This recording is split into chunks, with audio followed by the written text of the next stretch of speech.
Hello, magandang gabi po sa inyong lahat. Ayan, being monetized po sa InStream Ads ang inyong Ma'am Shi. Gusto ko lamang pong mag-impart ng konting tips at humingi ng konting support mula sa inyo.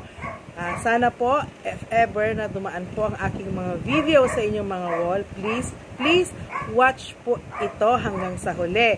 Kasi kadalasan po sa InStream Ads, ang ads po ay lumalabas po sa huli ng videos. At kapag lumabas po ang ads tulad nito, pakipanood po yung mga ads na lumalabas.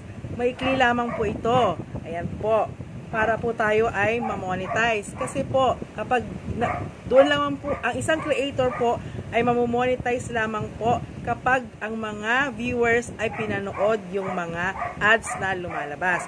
And gusto ko rin po magpasalamat kay Sir Albert Dorado na siya pong hiningan ko ng tips regarding po dito sa InStream Ads. Kasi monetize na rin po siya sa InStream Ads. Pwede nyo rin po siyang i-follow at humingi ng tips mula sa kanya. So yun po, maraming salamat. Bye-bye!